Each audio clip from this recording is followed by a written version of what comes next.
Welcome back sa aking YouTube channel para sa mga first time mo channel. Subscribe ko na yung Wellness TV. Anyway guys, wala nang beto, libre lang. Tulong na lang din sa kapwa mo. Alright, thank you very much po. So topic natin for today's video. Sa tema pa rin tayo ng pagsunod sa Diyos. Diba? So yung dinascuss natin, yung about kay Joshua, diba? Nung malapit na sila dun sa promised land. At ayan na, abot kamay na nila yung mismo pinangako ng Diyos. So, ano na ngayon ang gagawin nila? Diba? Pagkatapos utusan ng Diyos na gumawa sila ng 12 patong-patong na bato na palatandaan ng kabutihan ng Diyos, hindi sila pinabayaan. Diba? Sa kabila ng malaking agos doon sa ilog ng Jordan at pinatuyo ng Diyos para sila makatawid, makapunta sa promised land. So, ayun nandiyan na sa kanilang harapan. So, ano ngayon ang gagawin mo? So, para sa buhay natin guys, di ba?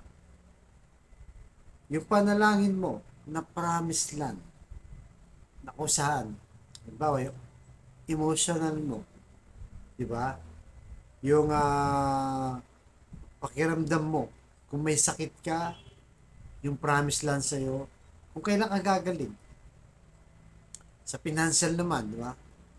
Kung kumakapos ka, kulang na kulang ka sa pera, kailan ka kaya luluwag? Kailan ka yung promised land mo makukuha? At yung relasyon, di ba? Na napakagulo. Yung asawa mo, alis maghiwalay na lang kayo, di ba? Yung nanay at tatay mo, hindi kayo magkasundo. Yung mga kapatid mo, nagkaaway-away kayo. Kailan mo kaya makakamit yung promised land na magkakasundo kayo? At yung pangarap mo sa buhay na matagal mo nang hinihintay, kailan mo kaya yun may aabot? Kaya nga sabi sa Roma, chapter 6, verse 8, ang pagsunod sa hilig ng laman ay naghahatid sa kamatayan. Ngunit ang pagsunod sa Espiritu ay nagdudulot ng buhay at kapayapaan. So, anong ibig sabihin nito? Ibig sabihin nito, yung galawan dito sa mundo, kung dumidiskarte ka lang ng sarilingan mo, personal mo lang, hindi mo sinasama yung plano mo sa Diyos, ay walang mangyayari, di ba? So, minsan, di ba, dahil sa tawag ng laman, di ba, may bisyo kang binibisyoan na hindi mo mapigilan, di ba? Sugal man yan. Nakangati ka na, may pera ka na, di ba? Magtaya ka na dyan. Magsugal ka na. Di ba? Sabong, kasino, o kung anong sugal ka, pumupunta. Kung naa-addict ka na, di ba? Sa bawal ng droga, di ba? May pambili ka na, maghahanap ka lang ng pusher para gamitin mo. Natutokso yung laman mo, o immoral, di ba? So, marami sa atin niya may mga kahinahan na ganyan. Yung mga bagay na panlaman, ay minsan di natin mapigilan. Ginagawa natin ito. Kahit alam natin na mali sa paraan, di ba? Halimbawa, yung pagkamal mo ng pera, kahit alam mong mali naman, di ba? Galing sa masama, di ba? Lalo na kung nasa pwesto ka sa gobyerno, di ba? Na kinuha mo yung mga pondo na dapat sana ay sa kabarangay mo o kababayan mo dahil lang nasa posisyon ka sa gobyerno, ay ibinulsa mo. Di ba? So, maraming ganyan. So, lahat yan, di ba guys, na masamang gawain, kailangan talikuran ng laman dahil nga mamamatay ang espiritu. Diba? Dahil nga ang katawan natin sa lupa ay temporary lang. Huwag pabayaang mangibabaw, guys. Alam natin, kahinaan natin yan bilang isang tao. Na yung mga bisyo natin, yung mga pleasure ng ating katawan, gusto natin ay makamtan natin, maramdaman natin. Subalit, namamatay yung espiritu natin. Diba? Na kung saan, na yung mga bisyong hinahanap-hanap mo ay pang temporary lang. Subalit ang espiritu, magkakaroon ng kapayapaan kapag tumanggi ka. Pag iniwan mo na yung mga masasama mong gawi, di ba? Ay yung espiritu mo naman ang buhay. Basta kahit na anong uri ng masama, kailangan talikuran natin yan. Kaya humingi tayo sa Diyos ng karunungan, lakas ng loob, para pag nandun na tayo sa time na yon, na tayo nanghihinahan na o natutukso na, di ba? O gustong gusto nang gawin ng mga bagay na masama naman, ay manalangin tayo. Mas importante yung spirito dahil yan, lifetime yan. May pangako yan. Makakamit natin ang buhay na wala. So, yan po sabay-sabay natin ipagdasal na sana lahat tayo dito sa mundo, malagpasan natin yan. Malagpasan natin yung mga tukso, yung mga bisyo, lahat ng hindi magandang gawain. Talikuran natin yan at magtiwala tayo. Matuto tayo magtiwala sa Diyos, hindi tayo pababayaan.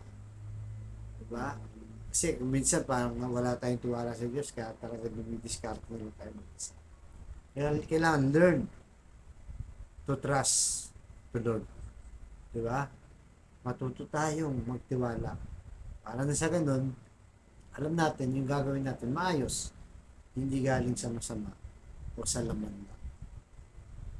Kaya sa kapatid natin nanonood sa aking vlog na may matinding karamdaman, problema sa pamilya at problema rin sa pinansyal, sabayin mo ko sa napakasimpleng dasal. Kung hindi maniwala at magtiwala, ay tsak yun. Pagkakalob ng ating Panginoon Jesus, lalo na kung kayo manampalataya sa kanyang pangalan.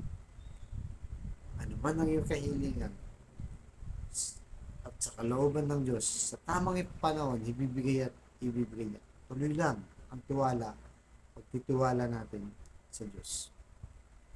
So tayo po'y manalangin. Lord, i-bless niyo po ang kapatid namin nanonood sa aking vlog na malubha na po ang karamdaman. Tinaningan na Lord sa buhay. Matagal na pong bedridden. Iunat niyo po Lord ang inyong mapagpagaling na kamay. Haplusin niyo po ang kanyang masakit na nararamdaman sa kanyang katawan. Ipuin niyo po Lord. Yakapin niyo po Lord ang kapatid namin ito. Tulungan niyo po na mawala ang kanyang karamdaman. Dahil alam naman namin Lord na walang imposible sa iyo. Walang imposible sa iyo. Pagalingin niyo po. Yakapin niyo po na mahigpit para po sa kanyang pamilya. At ganoon din po sa mga pamilyang nagkakagulo Lord. Hindi nagkakaunawaan. Nagkaaway-away dahil sa mga bagay na hindi napagkakasunduan.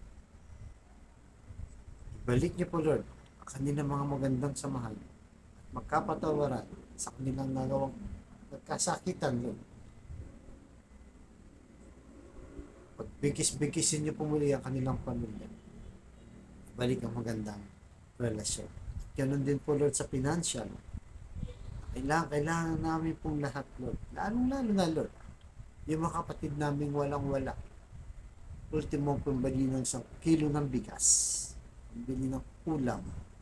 Pagkain sa kanilang pamilya. Pambili ng gamot. At kung ano-ano pa na pangangailangan ng aming pamilya. Bless niyo po ang aming hanap buhay para sa aming pamilya. Kaya lumalapit po kami sa iyo, nagsusumamo, may ng kapatawaran,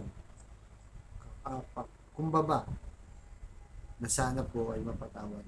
No? Salamat po sa araw na to na yung binigay na bagong blessing, lakas ng katawan, lalong-lalo na pananampalataya at tiwala sa inyo. Maraming salamat. So, ang lahat ng ito hiling namin sa matamis na pangalan natin Panginoon Jesus. Amen and amen. To God all be the glory. Sa ngalan ng Ama ng Jesus Espiritu Santo. Thank you very much po.